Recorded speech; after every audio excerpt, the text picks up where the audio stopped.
Greetings, everyone. Today's story is Denouement. It's about Pernell, an attorney at law who's struggling with racism, inadvertently linked to his only remaining Caucasian friend, Baxter. Pernell Martin Hodges could swear the sun was perched on the aluminum wing's tip. Indeed, there was plenty he could swear to these days. He was flying to Seattle from San Diego for Thanksgiving dinner at the residence of Baxter Maxwell Wilkinson, his one Caucasian friend from their college days at Penn.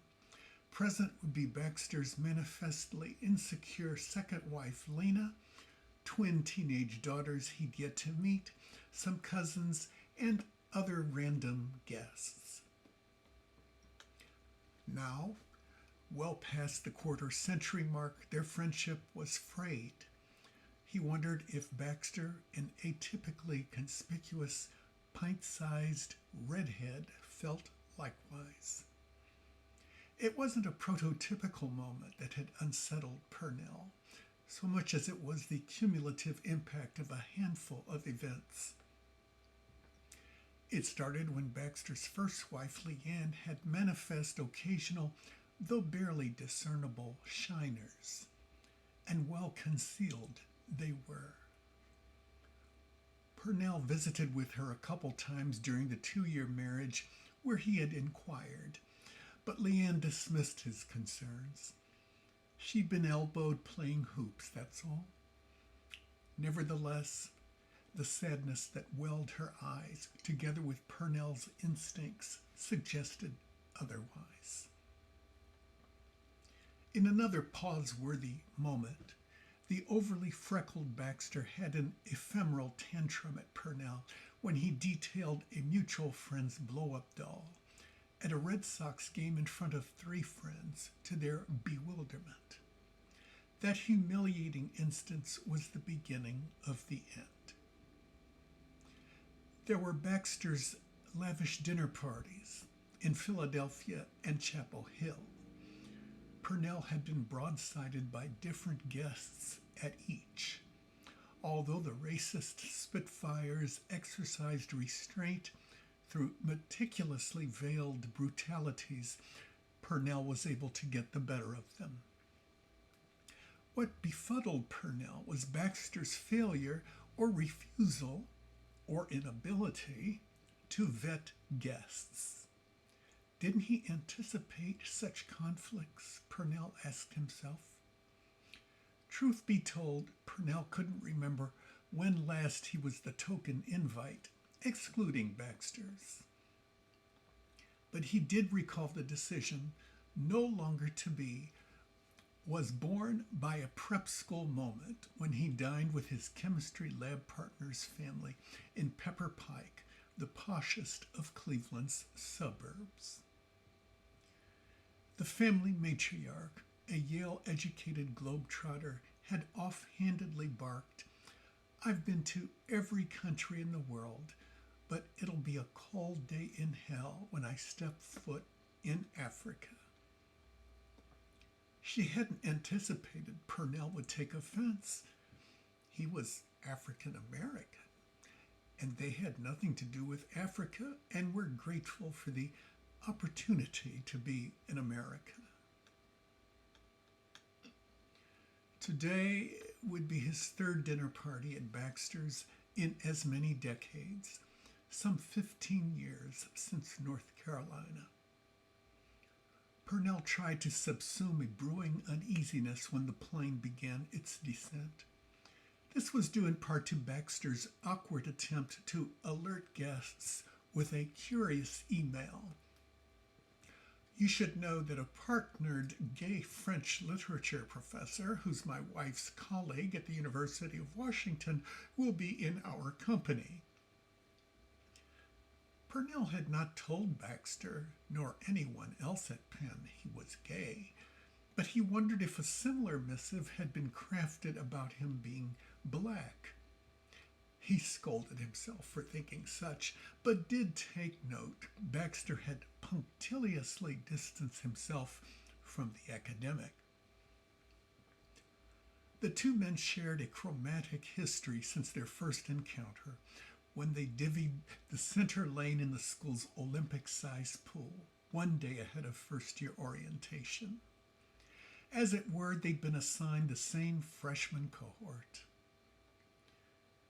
When Pernell misplaced his luggage on a semester abroad, Baxter stepped in without qualification, paid for worthier replacements, and FedEx expressed it to Rabat, Morocco. Junior year's summer, Pernell mansion sat in Newport, Rhode Island for the Wilkinsons, whose staggering wealth had amassed from reputable shipbuilding. They were in Sweden for an overdue family reunion, so Pernell had access to a silver Jaguar convertible and an ebony Mercedes S600 V12 that he took on daily spins to Providence, where he had a plum internship in the mayor's office. Once he ushered Baxter, then formally engaged to Leanne, out of a thorny affair with Prenda Conger, a gold-digging Bryn Mawr alumna that proudly passed for white and who was also engaged to a gentleman from a southern dynasty, 4 generations of which had passed through Penn. Both parties sought Pernell's guidance, unbeknownst to either, on how to discreetly go separate ways. The two nevertheless remain in loose contact, unbeknownst to Pernell, which set the stage for bizarre dynamics several years later. Baxter went on to UNC Chapel Hill for graduate studies in chemistry and then joined a Seattle pharmaceutical startup in lieu of a juicy postdoc in Ann Arbor.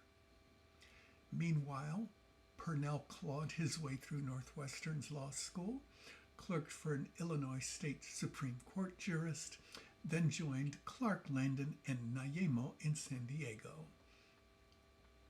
He was content. His colleagues were overwhelmingly diverse, and he was partnered at the firm as well as to a well-heeled Ghanaian pediatrician. They had a delightful 12-year-old son, Cabo, adopted at the tender age of 17 months from an orphanage in Francistown, Botswana. His bailiwicks were domestic abuse, workplace discrimination, and medical malpractice, hardly inadvertent choices. You see, he'd grown up in Glenville, one of Cleveland's challenging neighborhoods. 2 childhood friends hadn't survived high school. Others chased elusive NBA and NFL fantasies to obsession. But not Pernell. Born a thalidomide baby, his right arm was handless.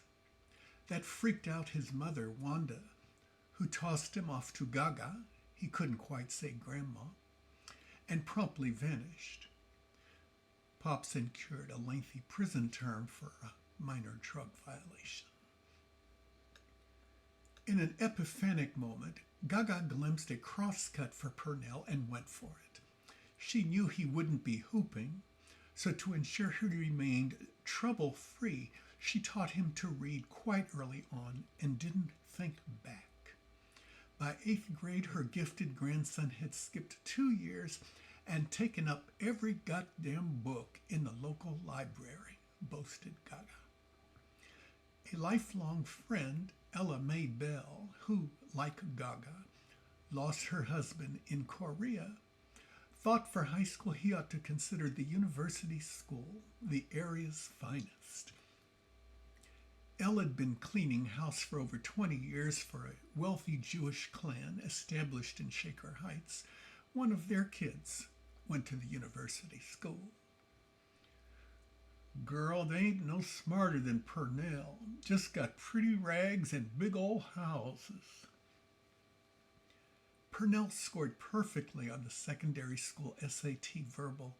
His 570 math, with his background, was remarkable too. They admitted him with a tuition waiver and textbook allowance. The social scene was challenging.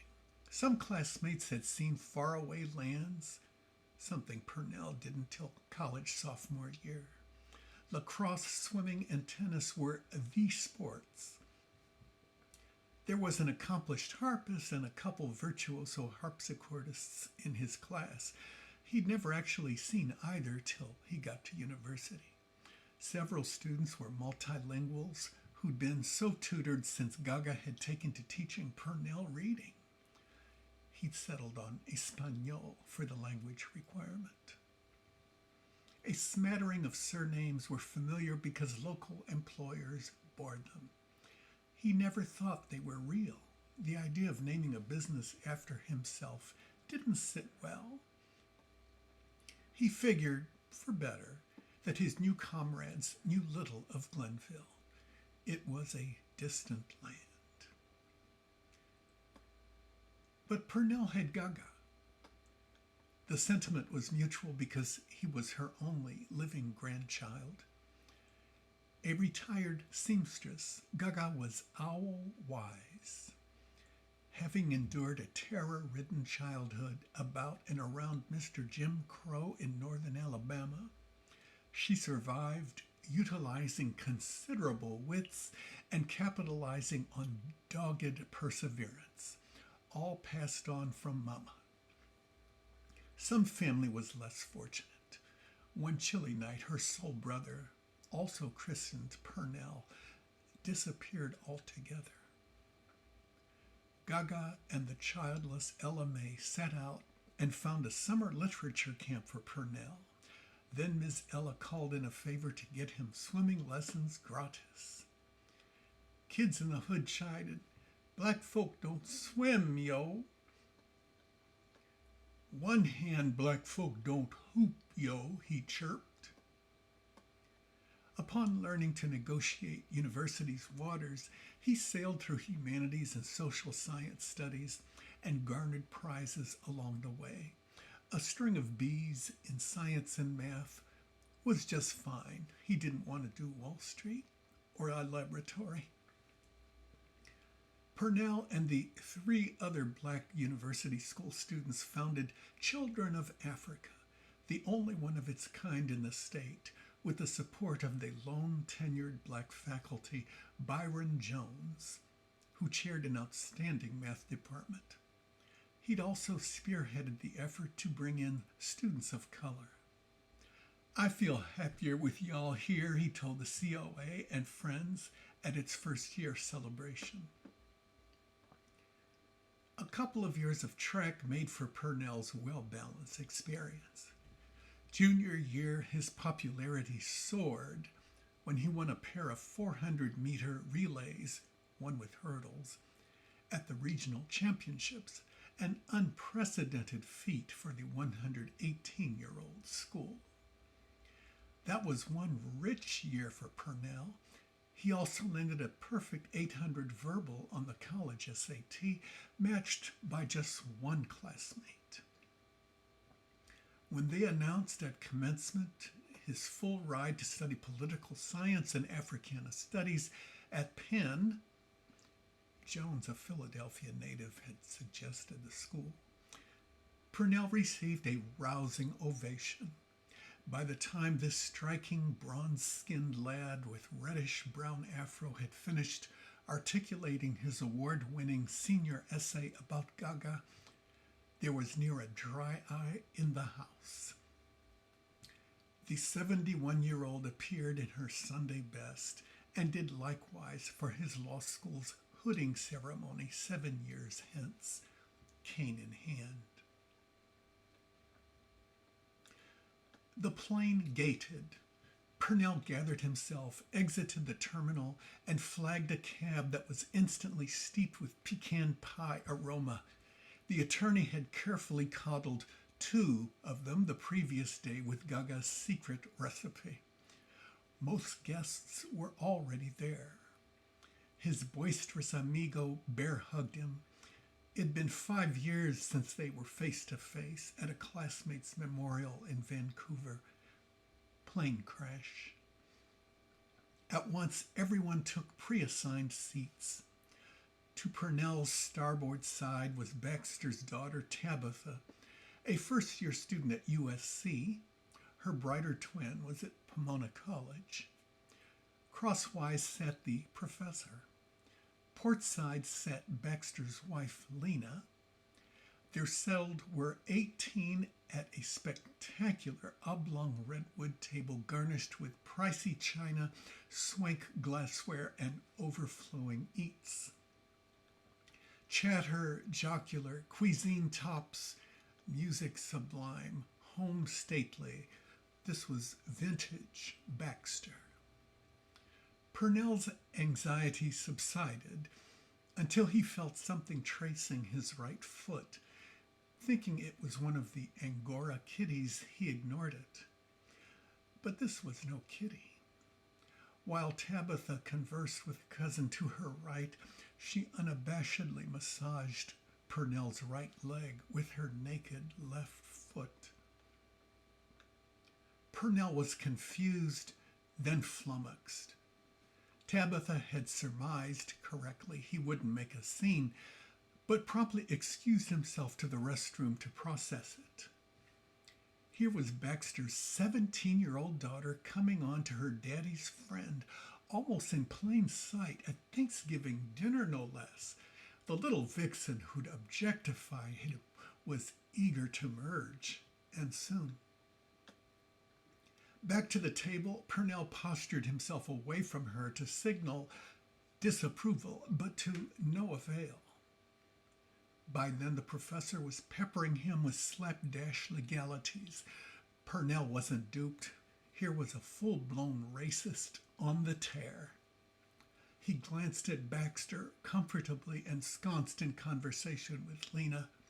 Who was he to interrupt a tete-a-tete? That's when rusty alarm bells chimed deafeningly in his head. The first time this bullshit happened was on Baxter. The second on him. The third, well, he downright deserved it. Then Pernell undertook what nearly worked the first round. He quietly removed himself to another bathroom, this time on the kitchen's far side. But when Pernell went to exit, there stood poised the overweight professor, who brazenly gazed and grazed as much of Pernell's muscularity as he could. Pernell stonily shoved him away, but not quite rough enough to draw attention. The smirking prof had copped a feel, as had Tabitha. He had twice been objectified by two guests at the same function at the same time. This time he was done for good. Pernell and Baxter were silent for the first 15 minutes of the drive back to SeaTac Airport. What did you think of the professor, Pern? Didn't care for him, Bax. 'Cause he's gay? Pernell hesitated. No, Bax. I too am gay, by the way. On a dime, Bax yanked the car to a desolate parking lot and offed the ignition. You're gay, Pern? For 29 goddamn years you've withheld that from me, Pern? Bax, Pern, I've shared every fucking thing about myself with you except the size of my That's enough, Bax. I'm sure someone like you wants to know that too. Bax, stop it now or I'm calling a cab. Silence. Then, are we still friends, Pern? More silence. A tear coated Bax's right eye as he tremulously muttered, Answer me, man, are we still friends? Bax, I too have been asking myself that of late. What's the problem, Pern? Bax, I've never felt comfortable with your crowd. That hasn't changed since college.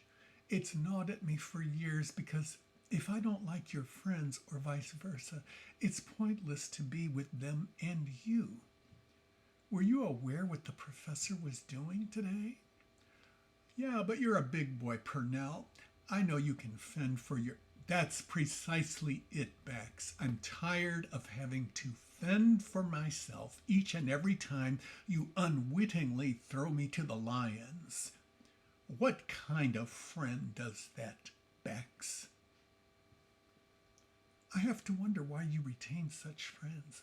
They've evinced little respect for me time and time and time again, Bax. What time and time and time again are you referring to, Pern?